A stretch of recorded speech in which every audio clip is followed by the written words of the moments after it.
every now and then you will see something advertised that just kind of makes you go, what is that? And I remember back in 2008, I saw a trailer for a new video game that was airing during an episode of Fringe. And that video game was Dead Space. And I just immediately thought, what is this? I could not believe it.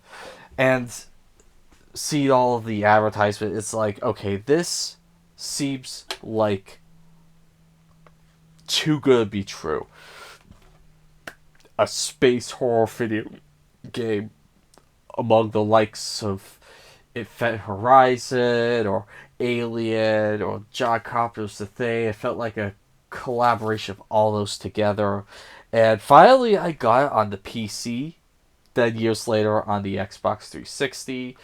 Played it on PC, Xbox 360, Xbox One, and then just recently the Series X.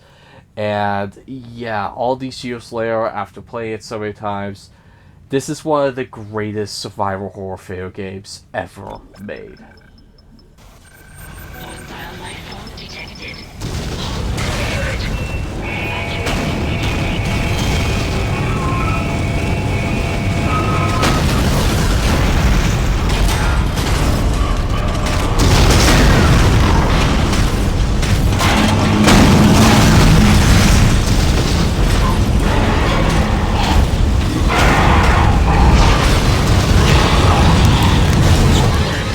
Collision detected in the main hangar bay. Emergency crews have been notified.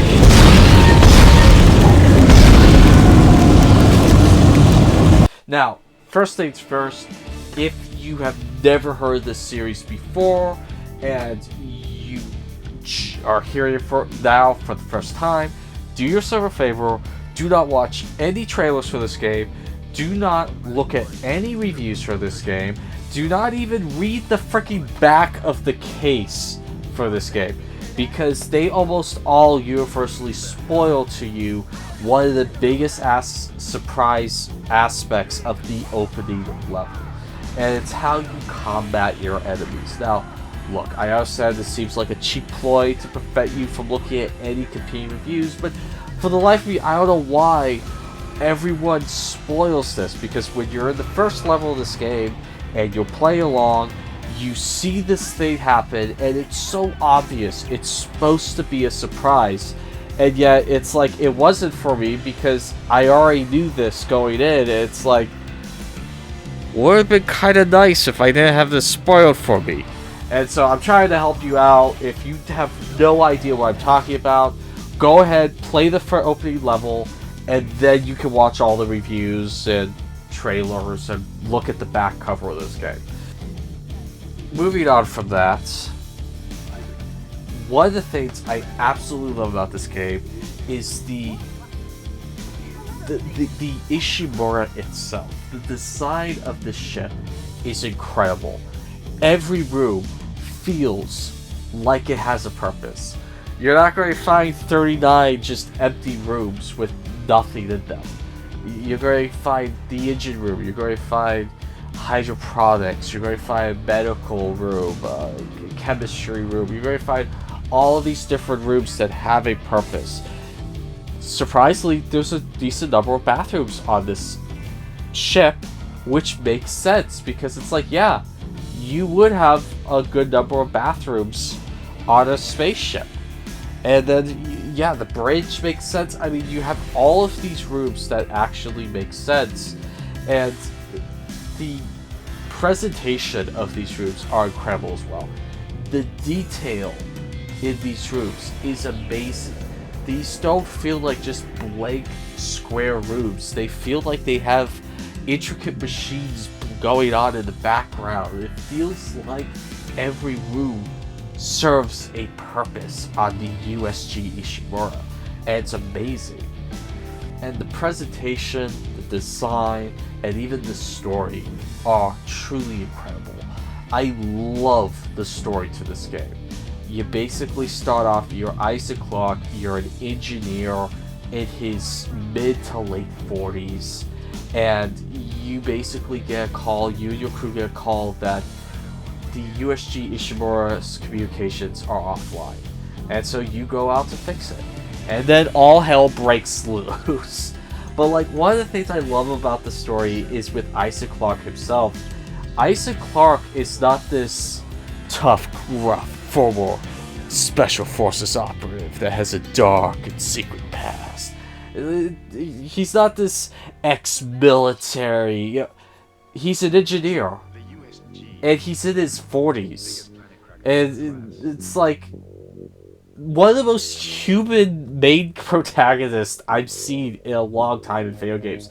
So many video game protagonists, it's like, former military, and I'm 30. You know? Like, it's like the most unrealistic bullshit you will ever see. And then this is like, oh yeah, I'm in my 40s, and I'm an engineer, and I've been an engineer since I was 20. And that's about it. You know, like, okay, this guy actually seems realistic. But like, another amazing thing about this game is the fact that it has a HUD-less layout. So essentially, in most video games, there's a heads-up display, there's a little thing in the corner that tells you your health, there's a little thing in the corner that tells you your ammo, there's a little map up in the corner, and you have all this clutter. And in this game, there is nothing on the screen because your health bar is on your spine. Alright, your spine shows you your health. When you raise a weapon, you see the ammo count in the weapon. When you get a video call, it pops up in front of you so that you can see it as well as your character you're playing, Isaac Clarke, and it's all in real time. So if you keep moving, you're risking running into a necromorph or something to come out and kill you. Now, one of the neat things I love that they did in this game is, let's say you got a video file, and right at the spot where you get the video file, as long as nothing was like chasing you, if you stay still, you'll be able to enjoy that video file without getting attacked. If you keep moving, you're going to get attacked while trying to watch that video file. So if you stay put when you get a video file, it's like, okay, you could actually watch it. I like that. It does remove some of the tension, admittedly, but honestly, I'm glad they did that regardless. Oh yeah, and here's another thing. You can actually walk while aiming your weapon. And the game is still scary. There's a lot of Resident Evil fans, their brains are like, right now. Who like, hey, they're not going to be able to handle this game. They think Resident Evil 4 is scary. Yeah, speaking of scary, this game is creepy as hell. The enemy designs are nightmare fuel. I absolutely love it. I mean, just when you think you've seen everything this game has to offer you, another creepy thing gets thrown at you. And the death animations are truly quite humorous, I have to admit. You'll kind of want to go around and let everything kill you at least once, just to see the death animation. Because a lot of them are pretty damn funny. Now, something I really loved about this game is the hard mode. The hard mode is really awesome. You can have a combat encounter happen where you're just overwhelmed and you could go running. They will follow you to the next level. They will follow you to wherever you go, the enemies you didn't dispatch.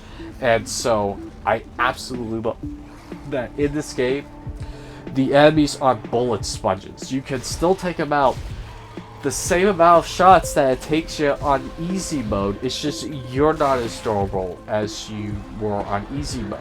And I love that when hard modes actually do that instead of just make the enemies bullet sponges. I hate hard modes like that. And then this also has a New Game Plus mode. So even though you can't fully upgrade everything in this game, you can do that in a New Game Plus. It's pretty awesome. And I'm glad that this game has a New Game Plus mode. I wish more games would have a New Game Plus mode. Now, one thing I do want to point out, even though I don't really do PC reviews anymore, I was actually kind of surprised how decently Dead Space ran on a very low-end PC. Like, I had bottom of the barrel specs, a bottom of the barrel graphics card, and I was able to run this game relatively good for what I was able to do. I couldn't run everything on max settings, but I was able to reach medium settings pretty decently on Dead Space for the PC. So that was kind of a nice surprise. Now, one thing worth noting is that the Xbox Series X version does run this in auto HDR. So you do get a nice illumination bloom and high dynamic range in this game. No 60 frames per second with frames per second boost, but the game still looks pretty good because it still has all of the Xbox One enhancements and Xbox One X enhancements, as well as the auto HDR. So if you want the best looking version of this game, you'll want to play it on the Xbox Series X. Now, unfortunately, this is not a perfect game. There's two things that kind of hold this back from being a perfect game. One I can tell you about, and the other one is a spoiler, so I will tell you after I rate it. But the one I can tell you about is the turret sections. The turret missions, especially the first one, I died like 100 times during that section. It completely put a foul taste in my mouth with the game. I had to go online to figure it out when I first played it so many years ago. And here's a pro tip. When you're firing the turret, you'll want to tap on the fire button mechanism lightly, and you'll want to start firing immediately into the dead of space. Even though you're not hitting anything, you will be hitting asteroids right as they start, and so you'll have a much easier time. If you wait till you see an asteroid, you're dead. You're not going to survive the turret section. But so I'm hoping that the new remake that's coming out will drastically fix the turret section. And I mean, if it wasn't for that, I probably would have given this one of my rare perfect 11 out of 11s.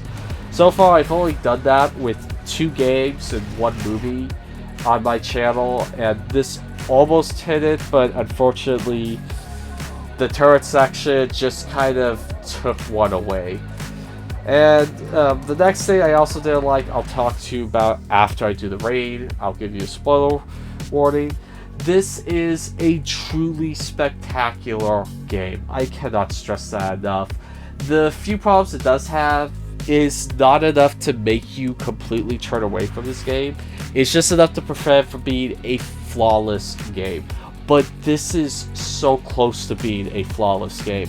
From the art direction to the design of the game world and the heads-up display, the story. I had a fun time with this game. It's one of my favorite survival horror games ever made. I would say it's easily one of my top survival horror video games ever made.